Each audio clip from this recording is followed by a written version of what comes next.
A report by the New South Wales Health Department says that an extra 500,000 people will flood emergency departments when the GP co-payment's introduced.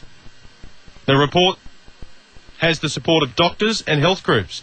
They believe that co-payment will cause large increases in emergency waiting time. So people will not want to pay the $7 co-payment to go to the GP, and they'll run off to the emergency department instead. And there'll be an extra 500,000 people flooding emergency departments.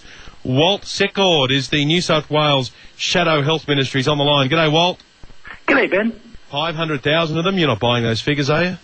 Well, in fact, it's a Department of Health briefing note to the Premier's Department, and we obtained it in the Legislative Council in the Parliament through a call for papers. So, in fact, this is the State Liberal Party National Government report. It's from the Health Department to the Premier's Department. So it's not a political report. It's not written by me. It's not written by the government. by the political parties. It's written by bureaucrats. And, in fact, your reason for talking about this today is not to take on your opposite number in State Parliament. It's to deliver a message to the federal government in Canberra.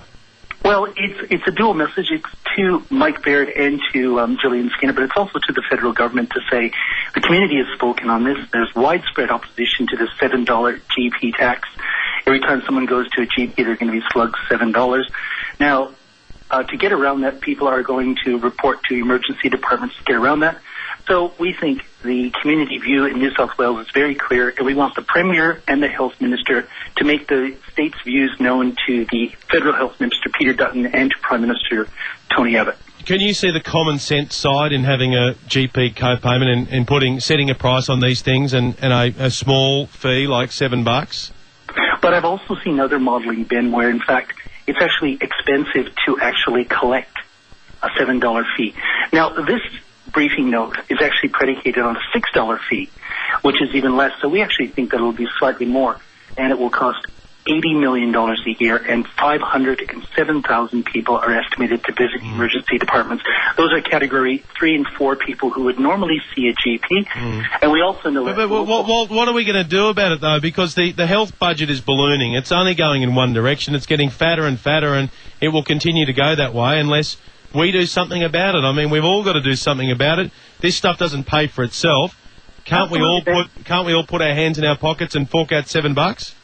Ben, but pensioners, families, things like that. Things like you and I can afford the $7, but families, pensioners, people living in retirement villages, people living in coastal communities and that, your listeners would have a hard time forking out $7 for every visit. Now, it's difficult, it's tough.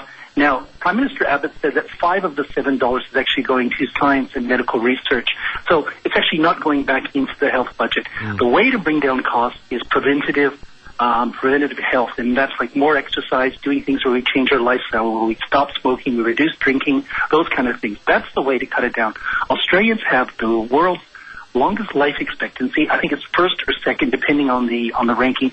We are living longer than ever, and you know, we have an aging population, and we should celebrate the fact that we're getting older and people are living longer. But a $7 slug every time has other unintended consequences, meaning that it forces people who can afford to go to an emergency department. So people who have asthmatic problems, who have the minor things that GPs would normally look at, are forced to go to emergency departments. Okay, so we'll see the watered down version of it if and when it finally gets through. Good to talk to you, Walt. Thanks, Ben. Walt Secord, the Shadow Health